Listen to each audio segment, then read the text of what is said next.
Failure as a path to success. Welcome to How I Broke This podcast, hosted by me, Monica De Leon.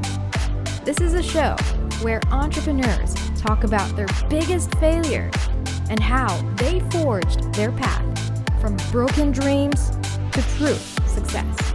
This is How I Broke This. Okay, so hey everybody, this is Monica on This Is How I Broke This podcast. Welcome back. And in this show, I talk to incredibly inspiring individuals and share stories about their setbacks turning into remarkable comebacks to impact the world. And in today's show, I'm delighted to have the opportunity to speak with an impressive man with an outstanding background indeed, Blair LaCorte. How are you today, Blair? Oh, I'm great. I'm great. And thanks for having me on.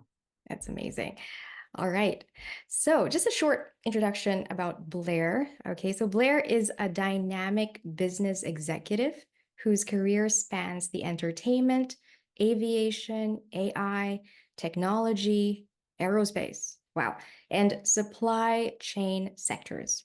Renowned for his insatiable curiosity, collaborative spirit, and competitive drive, Blair has successfully steered companies like Lumos Technologies, Exojet, and Vertical Networks from startup phases to IPOs. Blair's exceptional talent for engaging and motivating teams to achieve strategic and operational excellence sets him apart. His knack for transferring best practices across diverse industries has driven remarkable growth and substantial investor returns. Beyond his executive roles, Blair's dedication to mentorship and team building shines through his support for over 100 companies and nonprofits as an investor and advisor. That's super. All right. So he is also a Dartmouth Tech School MBA, recipient of the prestigious Leibowitz Award. I hope I pronounced it right. Yeah. And yes, great. All right. And a participant in Stanford's executive coursework. Blair's academic credentials bolster his impressive career.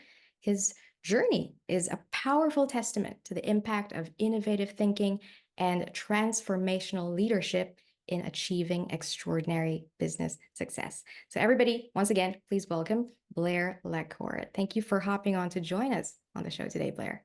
Yeah. No, listen, thank you. And that's a perfect example of how, marketing works, which is everything sounds great. Wonderful career, done a lot of different things. But, I know one of the reasons I wanted to come on your show today is I don't think people actually put together that the reality is that nothing is always successful and there's no linear track. And the reality is, and each of the things that you said I did well, there were probably 3 or 4 things that I didn't do well. I just fixed them quickly enough. So I'm excited to talk to you today about what is behind that kind of marketing driven introduction. Okay, great. So I want to start, Blair, in any kind of person, we have a backstory. I want to know how it all started. You've had a remarkable journey through diverse sectors from entertainment, aviation, AI, aerospace, the list goes on. What initially sparked your interest in business and technology? And how did those early experiences shape your career trajectory? Trajectory. Yeah. Yes. Yeah, thanks. Look, I am a believer now. I will qualify this with I'm married to a psychotherapist, so I probably have Mm, a particular point of view. But I truly believe that at the end of the day, we're a work in process, and what happens to us is based on both the good things and the bad things. mhm, And humans are designed to actually overcome trauma. In fact, that's what the definition of cognitive dissonance is that you have enough trauma that it makes you grow. Now, mhm. at the end of the day, you don't want zero trauma and you don't want trauma to break you. So the real Right. trick, I think, in life is both to find how to get in that zone, the learning zone where you're taking risks and you're making small failures, and then to overcome your past in a way that's positive. So, my story begins in the fact that, um, probably a very positive was I was one of the first premature babies to survive back in the early 60s. And I say positive because I got a lot of attention, right? And Mhm. yeah, I was able to grow up in a world where people always gave me praise, like, wow, you were, Oh. one of the earliest babies born, and it's amazing that you can go out and run today. It's amazing that you can, get good grades and things like that. So part of, my background is that, pure luck. I happened to survive, and I happened to be in a time when this was a huge thing. I would say the opposite is also true. You're also defined by your traumas, and this is harder for us all to look at. But I had two parents who were divorced. Both of them were entrepreneurs, and that doesn't sound like a trauma on the surface. But anyone out there who's actually been in a family with entrepreneurs knows that it's very stressful. You don't Mm. know how you're going to make the rent at the end of the month. There's always hustling, eat what you kill. And I also was the only child of my parents, but I had 8 brothers and sisters. So big family, but half brothers and sisters, step brothers and sisters, splitting between 2 houses. So I would say in the first part, the positive was I got a lot of attention and a lot of positive reinforcement. The second was I had to learn how to actually manage that environment in a way that allowed me to have some sense of safety and some sense of progress. So I became very, very good at solving problems. I became very good at Mm. analyzing people. I became very good at trying to set goals so that we would close another sale the next day. And so those are the two things I think that drove me. And I look at that as a fortunate set because it's made me very very flexible.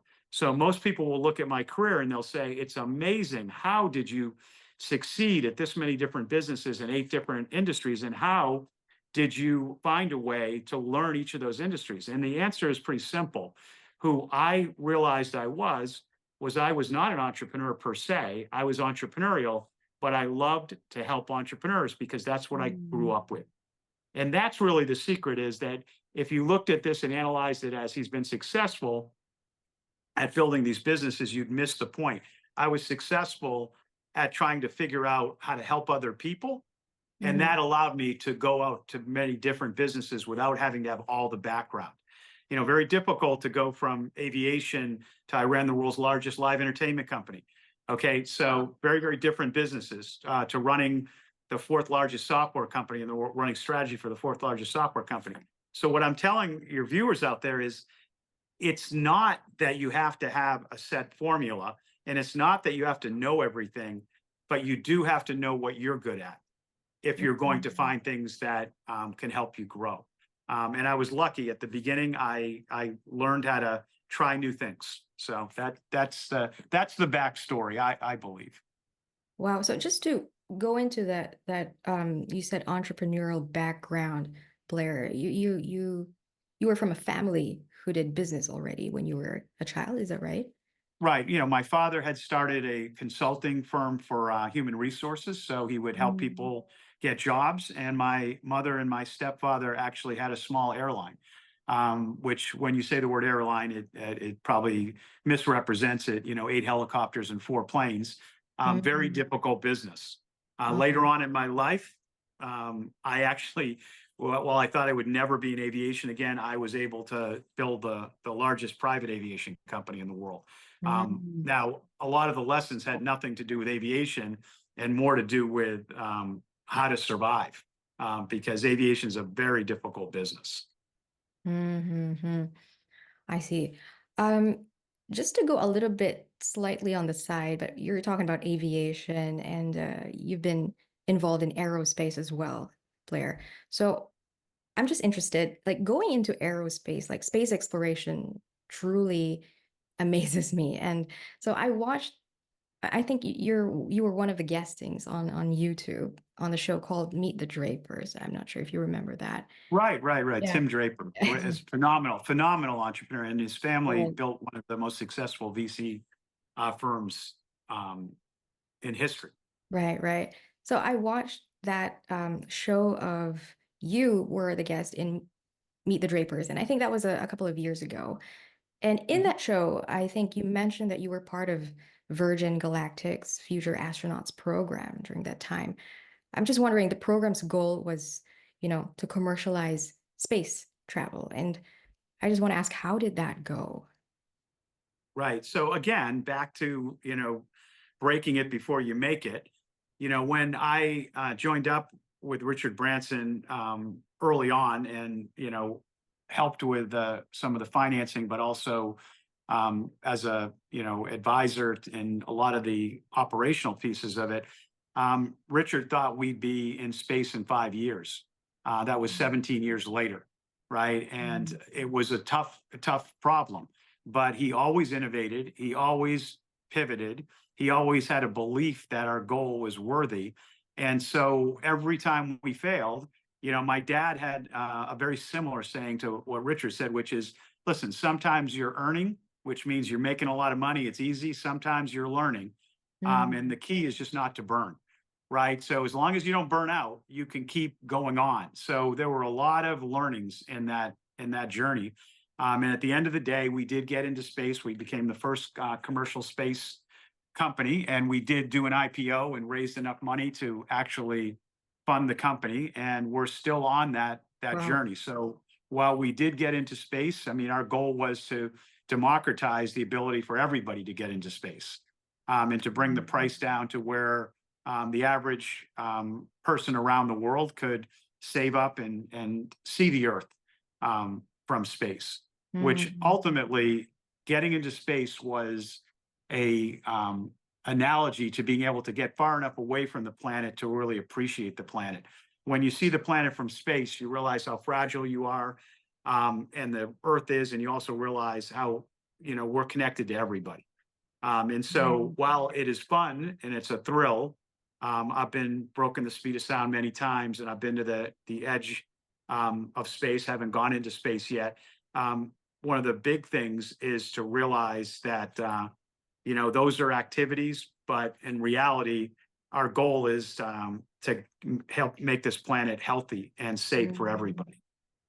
Phenomenal, Blair. Thank you for sharing that story. I was just so excited to ask you that question because I've never met anyone who has been to space before. Well, I've only been to the edge. You got to pass the Kármán line, is Thank you. the definition. And there also, for those out there, there's a big difference between what I'm doing, which is going up and getting out of the atmosphere and going into deep space. I mean, that is a whole Mm. nother. What SpaceX does is a whole nother thing, because once you're in deep space, there's no place. Like we can get down in 15 minutes if we had to, as long as the ship doesn't break Mm. apart. Once you're in deep space and all the elements out there that are trying to destroy you, that's a Mhm. miracle. That humans have been able to figure out how to survive in an environment that deep Mhm. space is designed to kill humans. Right? It's Mm. cold, it's dark, there's things smashing into you all the time. There's radiation. It's very unforgiving, and it's truly inspiring that we figured out how to do that, and to survive, and then to bring those learnings back. A lot Mm. of things that people use every day have been developed because we went into space. Right, a lot of innovations.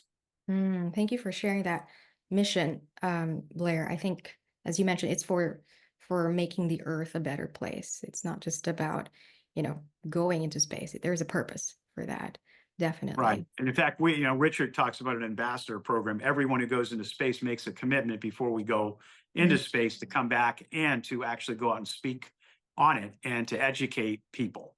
Right. So it's not just a one and done, that I took a ride and I went up. We all Mhm. commit to Got it. a 5 year plan. Mm. 5 years. Wow. So that's still going on right now. Right. So, we've had seven, well, actually now I think it's 24 new astronauts. Most people don't realize that there's only about 700 people who have ever gone into space in the history Mhm. of the world. And so we're clicking, an astronaut off. Every trip we take 5 people up, and those 5 people then commit for 5 years to go out there and try to make the world a better place by using their experiences and their fame and what they've actually learned.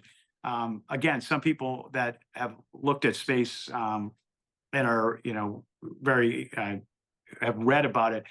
I have very few astronauts I've talked to have not had what we call the overview effect, which is going to space and disconnecting from the magnetic field and seeing the Earth from the outside in actually Mhm. completely changes your mindset. It's called the overview effect Mm. if you look it up on the internet. And it to some people it's massive, for some people it's just impactful, but it does change the way you look at humans, Mhm. um, and what you'd like to do to basically try to save the Earth. Mm, awesome. Thank you, Blair, for sharing that. Okay, that was just a question I wanted to ask before I go to the main thing. So, all right, let's move on to something exceptionally crucial, an exceptionally crucial element for businesses, big or small, and that's the importance of teams. So you're known Mhm. for your remarkable ability, Blair, to engage and motivate teams. So can you share a specific example of how you've successfully turned around a team or an organization by applying your leadership strategies, and tell us how do you build a winning team? Sure. And I'm a big believer that there are definitely rules of thumb and there's definitely things that, someone can put out for you to look at. But I would say that, people who think that leadership is a formula are missing the point. It's all about meeting a team where they are in a business that has a unique set of opportunities and motivating people with what's authentic to you. So what I would say is, look, there's definitely things that every leader should do. But the hardest thing is to decide where the team is, what the as is truthfully where the company stands, and then to use what you have to make it better. Mhm. For me, one of my first mentors was a guy named Jack Welch, who was the CEO of General Electric.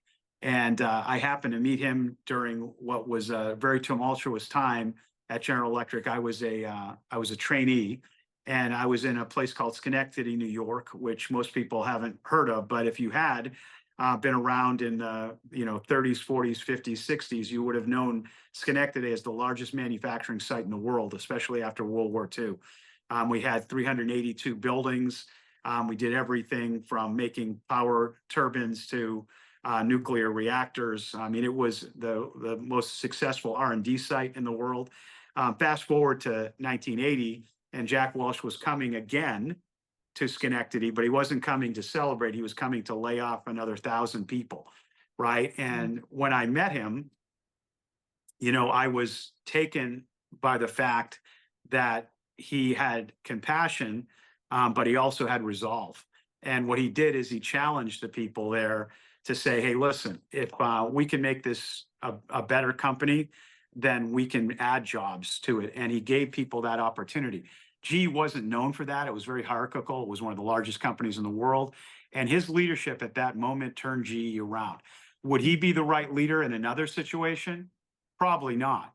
But in that time of crisis, when he came down and he challenged people, you saw a lot of the greatest leaders in the United States, people who went on to take over many other companies, were formed in that crucible under Jack. You fast forward for me years and years later, I came into taking over a company called Exojet, which was an Mm. investment of my investment firm.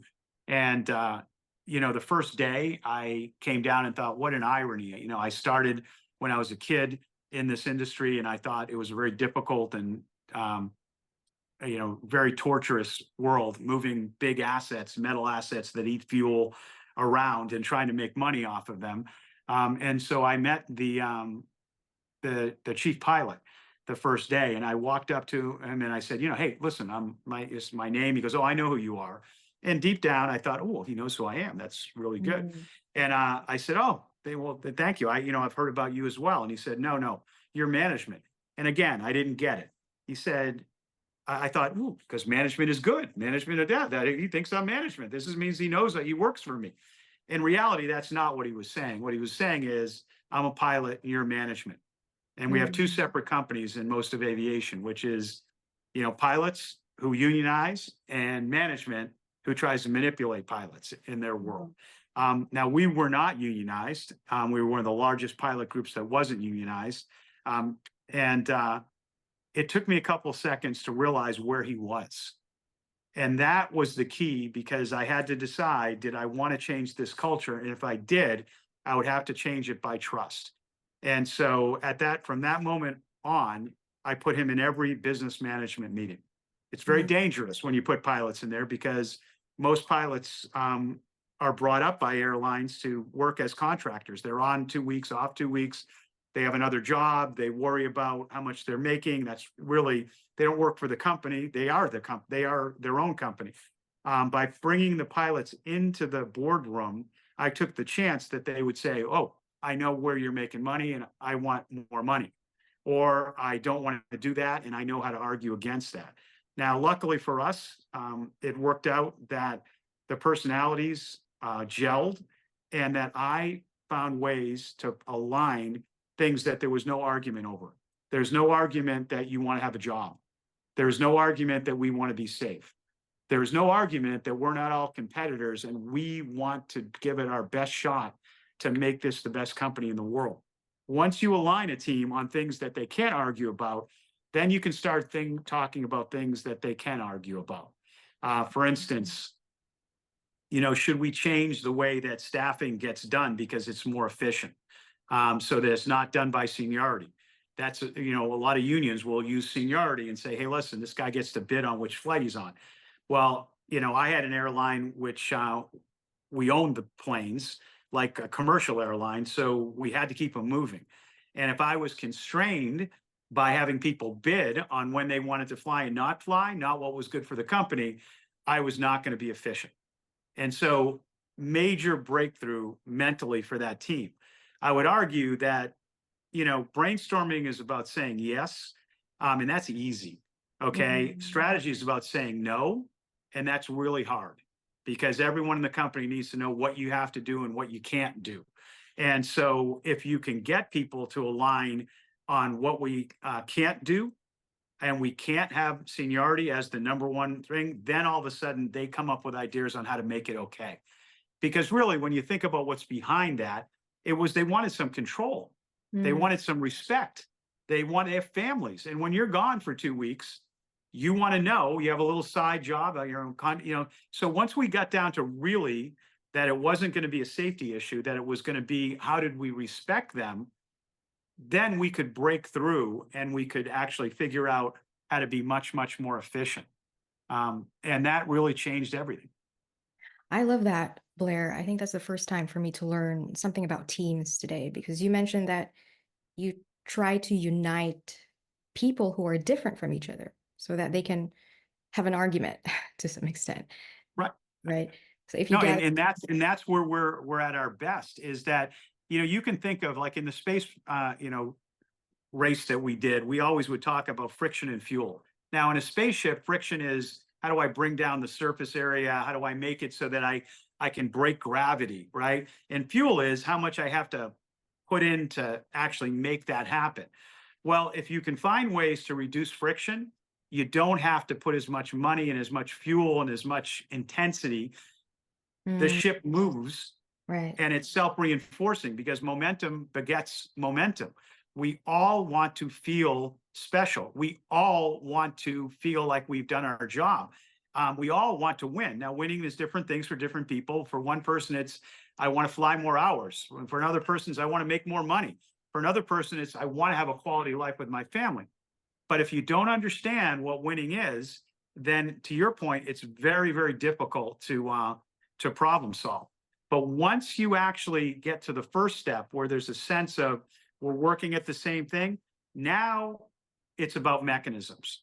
The Mm. Israelis had a phenomenal mechanism that failed them unfortunately, on October 7th, which was they would actually, every time they were going to make a big decision, they would actually do what's called the seven, and they would pick four people and argue against it and three people to argue for it, Mm. right? And at the end of the day, regardless if they decided to continue and do it, they did get every other view out on the table. And the reason I say it was a failure is not because they did anything wrong. It's just that they had actually had reports that there was a set of terrorists that was going to do something big. But in rather than go through the process of saying, could they really do it? It was discounted early because they just had the belief that, you know what, we're doing the right stuff. We're gonna find a way to work through this without a conflict. And in that case, they didn't argue, Mm, right? The best thing that your team can do is to have respectful arguments, get the pluses and minuses, and make sure, even if you're going to make the same decision, that both everybody is heard, but you also understand what the other people are worried about. Because if you do make the wrong decision, you're going to have to mitigate those risks. And it's much better that you had them out on the table early on so that you're not in a reactive mode. I mean, this is not about not failing. Humans are going to fail because that's the way life is. It's not controllable. The real question is, how will you react to it, and how will you actually resolve it in a time frame that gives you the chance to make good. So I just assume that we're going to have ups and downs, right? And that mm. teams will be the shock absorber to those up and downs. Right. That's very true. We all have ups and downs. And I love that respectful arguments, Blair. I think that's a powerful expression or term to remember in this question I asked you about teams. Thank you for sharing that. All right. Now I want to move on to your mentorship and impact. Your dedication to mentorship and support for numerous companies and nonprofits is really impressive, Blair. So you've been involved in mastermind coaching and being an impact speaker as well, where you engage CEOs and their executive teams to transform themselves as well as their business. So how do you choose the ventures and the organizations you invest in or advise? And what do you find most fulfilling about your role as a mentor and advisor? Sure.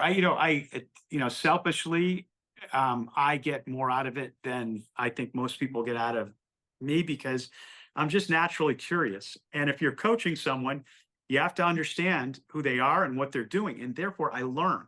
Now, I may come up with some ideas, but at the end of the day, I've been a youth coach for many, many years and a mentor and run companies. At the end of the day, any coach who thinks he's a player Mhm. has a problem, right?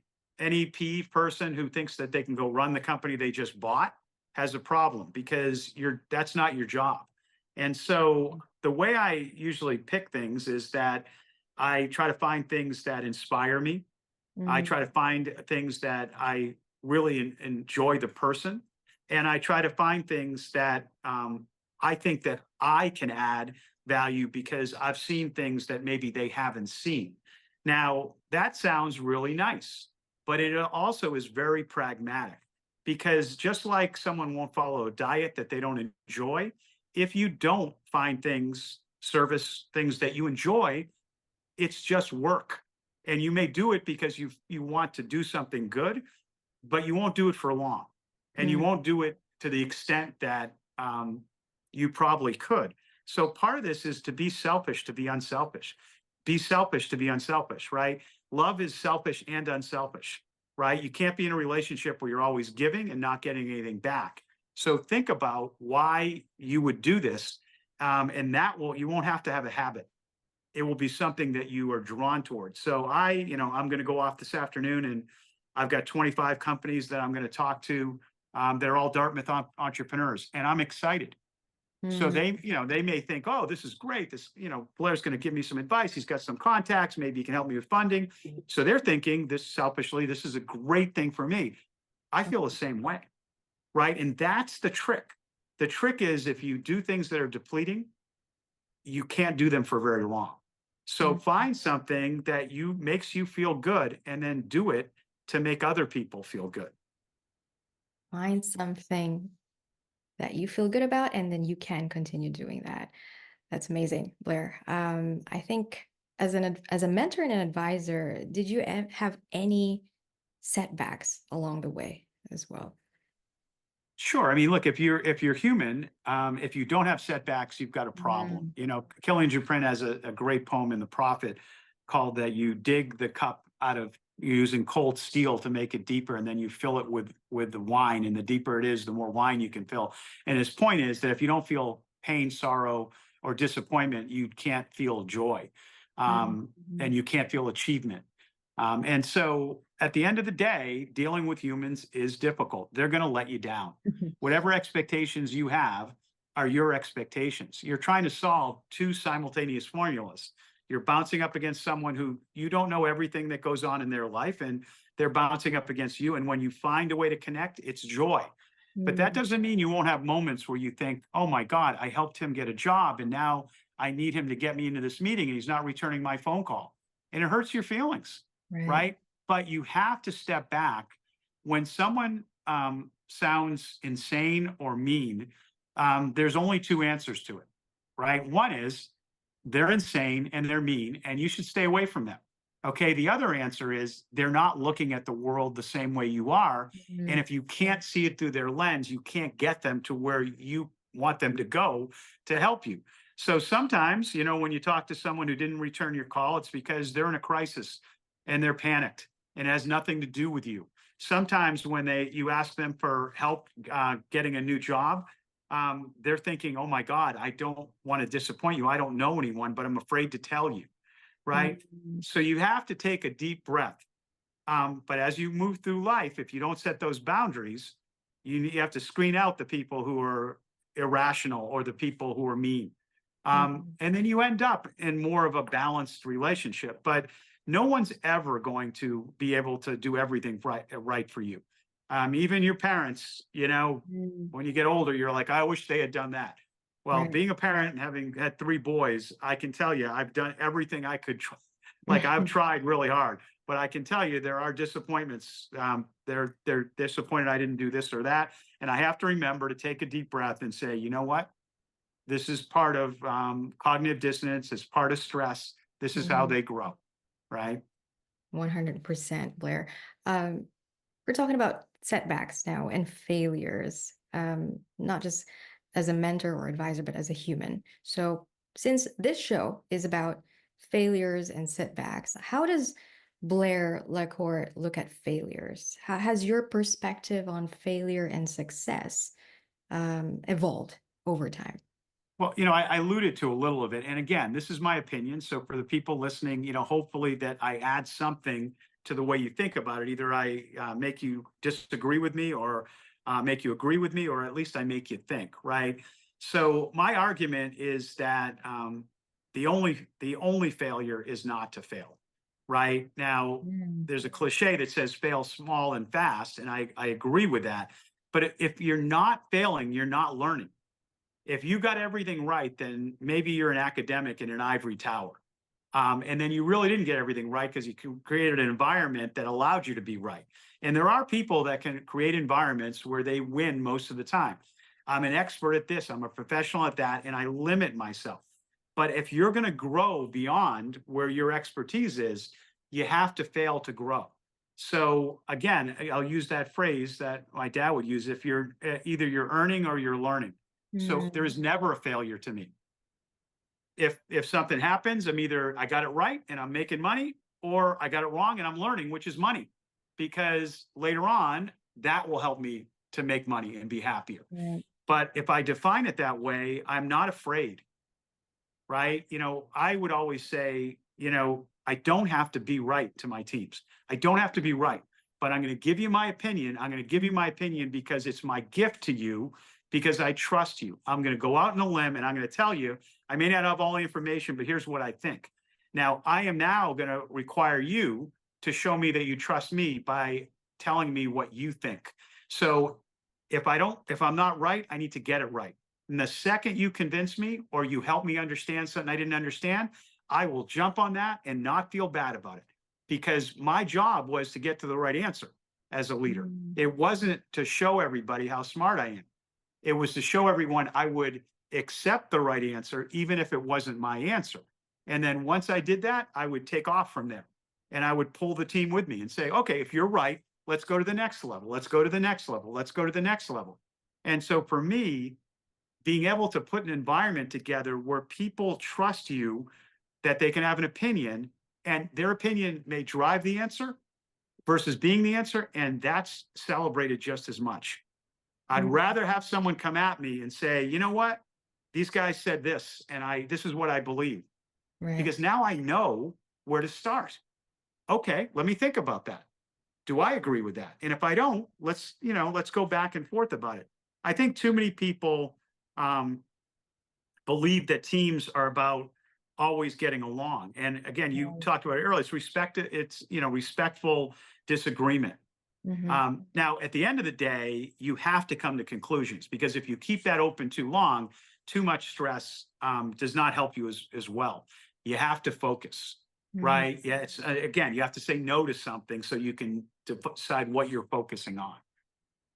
So this failures, you mentioned earlier, Blair, that you're not learning if you're not failing, and I totally agree with that. So this perception or perspective on failure, was it because of your father, or did you learn it along the way in your career or in the business, or was it instilled in you as a child? So I think I was fortunate that I had a couple different people. One was a coach where I was arguing with one of my buddies, and he said, "God, you guys love each other." He said, he's right. I said, Mm, I know he's right. I said, why you continue to argue? Because it's a sport, because we're arguing back and forth, and I don't want to give up. And he said, no, no, no, that's not giving up. That is actually celebrating him and then taking it to the next level. You can beat him by accepting what he said and then adding four things to it, and then make him come back and say, oh, and you jump over it. And so I realized that it was a better way to maintain relationships and to move forward. And I just started to try to do it in everything I did.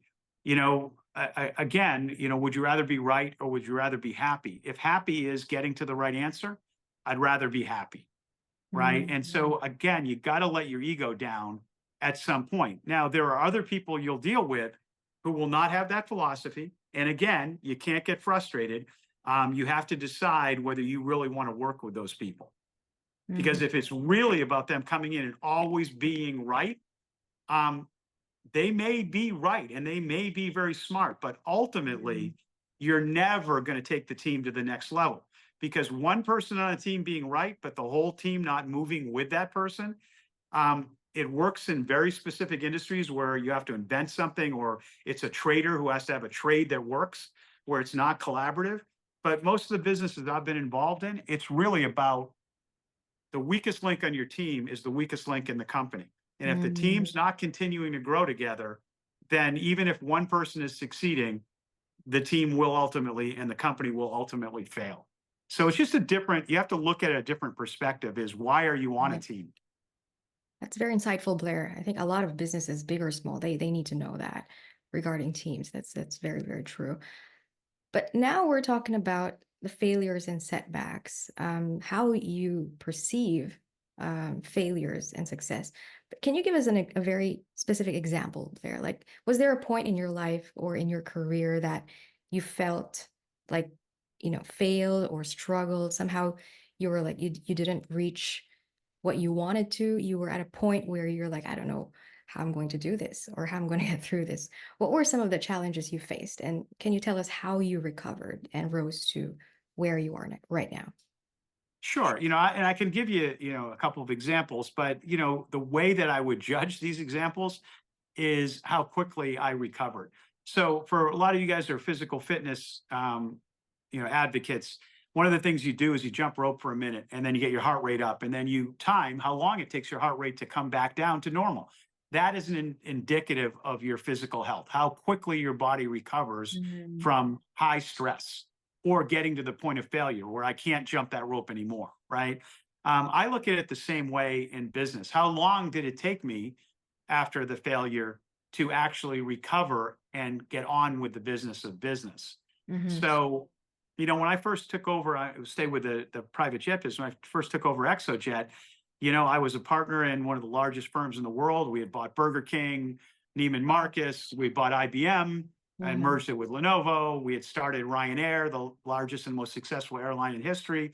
So we were, in all respects, winners. We had mhm, returned a lot of money to our investors, and we had made this one investment, and this investment in this small private jet company.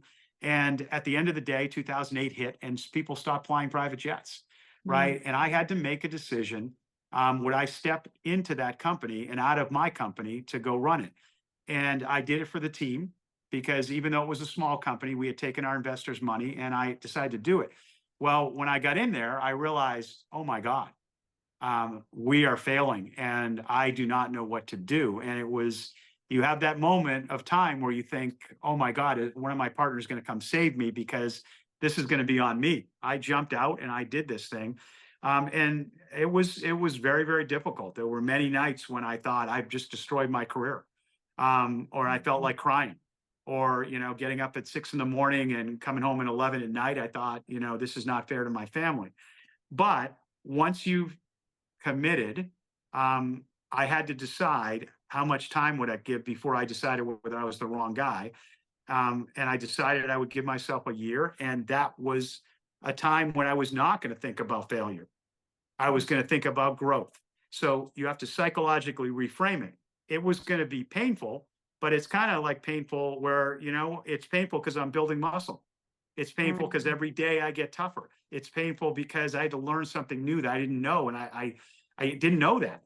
Right. But so by reframing it, that this year is not about that I'm going to turn it around overnight, that people are going to come and call me a savior, that this is going to be a year where I'm going to get to know my team, build my team, and to learn. And all I had to do at that moment, my strategy was don't go bankrupt. Don't go bankrupt. Don't go bankrupt. And so big focus on cash flow, and a big focus on learning.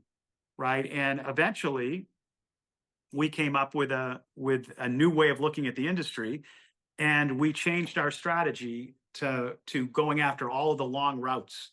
And what happened is all of the other companies went bankrupt. Mhm. NetJets was down $2 billion, which was at that time the largest timeshare business. Sentient went out of business. FlexJet went out of business. Citation Air went out of business. We bankrupted everybody else. And the reason was we decided to do something radical, which is stop charging by the hour, $5,000 an hour, and find flights that were more efficient. And it turns out that in the private jet business, something I learned when I was growing up is that stage length versus cycle time is the only thing that matters. That wouldn't mean much to people on the podcast, but it's very simple. The longer the flight, the lower the costs. Mm. Okay. The longer the flight, the lower the costs. Every time you land, there's a maintenance tick. You have pilots that can only fly 8 hours. If you fly a longer flight, they'll get more money that day because they probably won't fly 2 flights. When you're flying a longer flight, you go to a higher altitude for a longer period of time and use less fuel.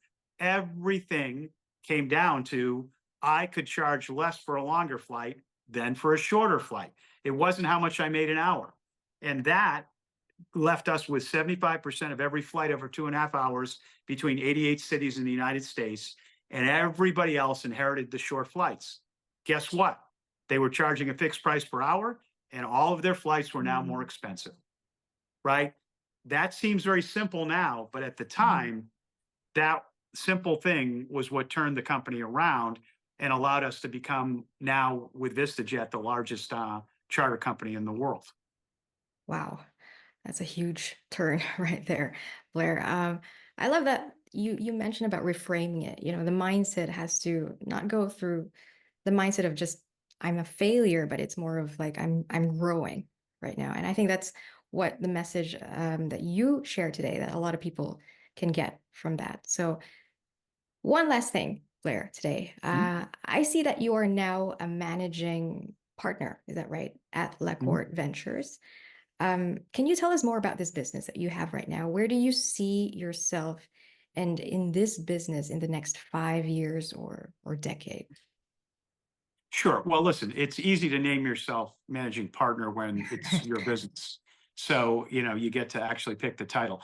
Look, what I am doing is continuing to learn. I'm just learning in a different way. I'm investing and I'm working with friends on ventures. And so you create an entity that you can leverage to do that. And so for me, I look for interesting companies and interesting entrepreneurs that I can help in the early stages because I believe that if I'm not investing and helping at the same time, I'm not going to get the right return. And when you just work for someone, you get paid money when you work for someone. You create wealth when you own something. So Mhm. for me, I want to own a piece of whatever I help with. That's the simple answer, is that if you can do that, then when you do win, you just don't get paid a salary, you get a piece of the upside. And that's really where intergenerational wealth is made. And so but I would leave you at the very end. If there's one thing I tell my kids, and it's one thing I would tell your listeners, and thank you for your great questions, Monica. It's been really fun. Is look, when I say you're either earning or learning, there was a third piece to it. Don't burn, don't break, don't kill yourself. In basketball, as long as you're dribbling, you have options. The second you stop dribbling, the defense comes down on you, right? So you have to keep moving. You don't have to move fast, but you can't put yourself in a place where you're so burnt out or so damaged or so disillusioned that you can't get up the next day. Because at the end of the day, business is a sport. Life is your family and your friends and loving yourself. That's called life. We are fortunate, a lot of us, that we get to play a sport. 90% of the world gets up every day and goes to a job that they don't have a choice on, they can't take any risks on, and they need to survive with. Okay, so if you actually have the mental capability, not even the financial, or the financial capability to be an entrepreneur, it is a gift. So don't waste the gift by breaking yourself, right? At the end of the day, if I had an athlete that worked really hard but never slept, Uh-huh. they would break. So Uh-huh. you have to recover. You have to give yourself, a sense of accomplishment, and you have to laugh, Mm. because there's not, if you really look at the statistics, 1 in 1 million companies makes it in the United States from 0 to 10 million in revenue for 5 years. 1 in 1 million. We're all idiots, but we're idiots that have fun, Mhm. right? And it's a game. And I'll also tell you that when I was on the board of the Kairos Foundation, which we picked the top 50 college entrepreneurs year, and it was with a group of, I was the only unknown people. It was Elon Musk and Clinton and Bush and Rockefeller and all these famous names. And what we all learned was, even if the kid didn't make it in college with his business, 10 years later he did. And why? Because he kept trying. Because entrepreneurship is a journey. It's, if you get lucky, celebrate that right timing, something took off, your idea was great. But entrepreneurship's a process, not Mhm. an end. So that's my thoughts for today. And they're probably worth what you paid for them, or paid me for them, which is zero. But hopefully I talked enough that I gave you Oh yeah, one or two things you can take away. definitely, Blair. Um, I think that message needs to be heard by, a lot of people. Now I live in Japan, and I think I'm not saying it as like, maybe it's my opinion, but it's a general thing that a lot of people work here till they burn. So I think my viewers in Japan can get to learn that from you today, Blair. Thank Look, you. and listen, good things. I will, again, I said, I'll leave you with one last thing, which is, look, your biggest strength always becomes your biggest weakness. It always becomes your biggest weakness.